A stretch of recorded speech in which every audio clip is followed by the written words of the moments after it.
نحمد ونصلی ونسلم علی رسول الکریم اما بعد فاعوذ باللہ من الشیطان الرجیم بسم اللہ الرحمن الرحیم۔ ناظرین و سامعین، آج اس مسئلے پر ہم گفتگو کرنے جا رہے ہیں۔ وہ مسئلہ ہے پیر کیوں بنانا چاہیے، مرید کیوں ہونا چاہیے، مرید ہونے کا مقصد کیا ہے۔ ناظرین و سامعین، دراصل قرآن مجید میں اللہ رب العزت نے ارشاد فرمایا اللہ من الشیطان الرجیم بسم اللہ الرحمن الرحیم یا ایھا الذین آمنوا اتقوا اللہ وکونوا مع الصادقین۔ اس آیت کریمہ میں پروردگار نے امت مسلمہ کو خطاب کرتے یہ فرمایا کہ صالحین صادقین کی صحبت اختیار کرنا، ان کی گائیڈنس لینے کے لیے، ان کی رہنمائی لینے کے لیے یہ مسلمانوں پر ضروری ہے۔ چنانچہ اس کے نتیجے میں باقاعدہ طور پر منظم انداز میں پیری اور مریدی کا سلسلہ جاری ہوا۔ یقیناً یہ ایک بہترین سلسلہ تھا، لیکن اس کا مس یوز کیا گیا یا کہیں پر مس گائیڈ کیا گیا، اور مس گائیڈنس یہ تھی کہ لوگوں کو ایسا محسوس ہونے لگا کہ ہم جو کسی سے بیعت ہوتے ہیں یا کسی کے مرید بنتے ہیں، اس کا مقصد یہ ہوتا ہے کہ ہمارا شیخ اور ہمارا مرشد آخرت میں ہمارے لیے شفاعت کرے گا اور آخرت میں ہمارے لیے نجات کا ذریعہ بنے گا۔ اس میں کوئی شک نہیں کہ صالحین سے شفاعت کی امید رکھنا ایک مسلمان کے لیے ضروری ہے اور اس کا شیوا ہے۔ لیکن جہاں تک سوال اس بات کا ہے کہ بیعت کیوں ہوتے ہیں، کسی سے ارادت و عقیدت کیوں رکھی جاتی ہے، کسی کا دامن اپنے ہاتھوں میں کیوں لیا جاتا ہے، کسی سے مرید کیوں ہوا جاتا ہے، کسی کو اپنا مرشد کیوں بنایا جاتا ہے، اگر ہم تھوڑا سا غور کریں تو یہ لفظ مرشد ہی ہماری رہنمائی کے لیے کافی ہے۔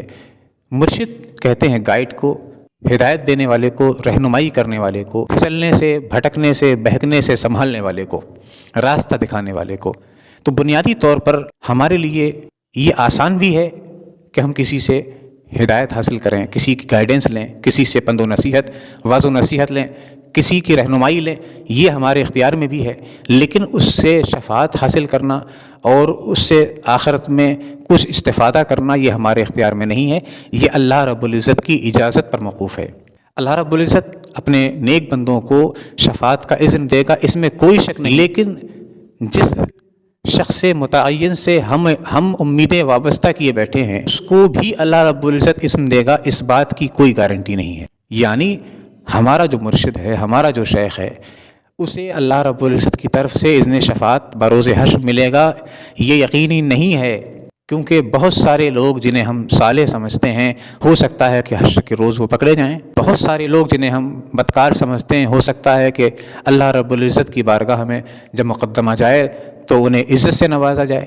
معلوم یہ ہوا کہ جس شخص معین کو ہم شفاعت کی امید لگا کر مرشد بنائے بیٹھے ہیں اور ہم نے اس سے رہنمائی کا کوئی کام نہ لیا، دین میں ہدایت کا کوئی کام نہ لیا، دنیا میں اس سے کوئی رہنمائی حاصل نہیں کی، تو ہم نے ایک طرح سے نادانی کا کام کیا۔ ہم نے صرف امید آخرت میں لگائی، جبکہ وہاں گارنٹی نہیں ہے کہ اس شخص کو اذن ملے گا یا نہیں۔ اللہ رب العزت صالحین کو اذن دے گا، یہ الگ بات ہے، لیکن ہمارے والے مرشد کو اذن دے گا، یہ الگ بات ہے۔ لہٰذا اگر کوئی مرید اپنے شیخ سے دینی مسائل میں رہنمائی نہیں لیتا تو وہ بیوقوفی کرتا ہے، اس کا پیر یوز لیس ہو گیا، اس کی ارادت بے فائدہ ہو گئی۔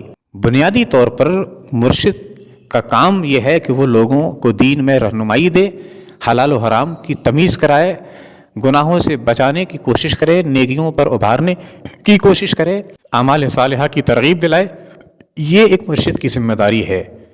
لیکن یہاں حال یہ ہے، نہ تو مرید کو پرواہ ہے کہ ہم اس سے کچھ رہنمائی لیں، اگر یہ ہماری دین میں رہنمائی نہیں کرتا، ہمیں برائیوں سے نہیں روکتا، اچھائیوں کا حکم نہیں دیتا، تو یہ مرشد ہونے کے قابل نہیں ہے۔ نہ تو یہ مریدوں کو تمیز ہے اور نہ اللہ رحم فرمائے پیروں کو اس بات کی توفیق ہے کہ وہ اپنا فرض منصبی ادا کریں اور اپنی ذمہ داریوں کو سمجھیں۔ ایک مرشد کی ذمہ داری یہ ہے کہ وہ لوگوں کا دین میں گائیڈ بنے، اسے یہ بات سمجھنی چاہیے کہ میں لوگوں کو اس بات کا دلاسا دینے کا حقدار نہیں، اور نہ میرے پاس اس بات کی لیاقت ہے کہ میں لوگوں سے یہ کہوں کہ آپ میرے مرید اس لیے ہو جائیے کہ میں تمہاری حشر میں شفاعت کروں گا۔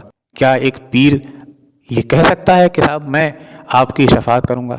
نہیں کہہ سکتا۔ کیوں نہیں کہہ سکتا؟ اس لیے نہیں کہہ سکتا کیونکہ یقینی طور پر اسے اذن الہی، اذن شفاعت ملنے کا یقین نہیں ہے، اور جب اسے یقین نہیں ہے تو وہ صرف یہی کر سکتا ہے کہ وہ لوگوں کی دین میں رہنمائی کرے۔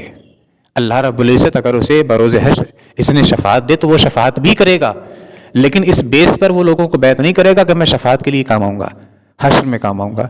یہ اندھ وشواس ہے، غلط فہمی ہے، خوش فہمی ہے یہ، لیکن لوگ نہیں سمجھتے۔ لوگ تو صرف یہ سوچ کے بیعت اور مرید ہوتے ہیں کہ پیر صاحب ہماری آخرت میں کام آئیں گے۔ یہی وجہ ہے کہ لوگ اپنے پیروں سے مطالبہ نہیں کرتے کہ آپ ہمیں اچھائی کا حکم کیوں نہیں دیتے۔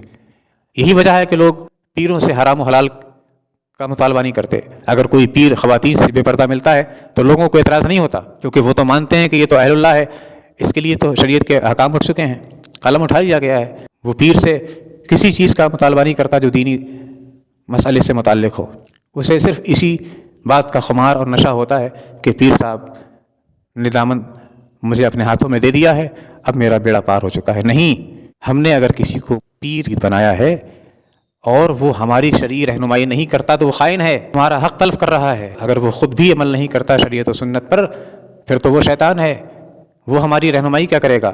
وہ تو خود راہ پر نہیں ہے۔ لہٰذا خدا کے لیے آنکھیں کھولیں اور چیزوں کو سمجھنے اور جاننے کی کوشش کریں۔ اندھ بھکتی کے اندھیروں میں نہ رہیں، یہ اندھ بھکتی کا اندھیرا ہمیں جہنم کے اندھیروں میں ڈال سکتا ہے۔ اللہ رب العزت محفوظ فرمائے، آمین بجاہ سید المرسلین، وآخر دعوانا الحمد للہ رب العالمین۔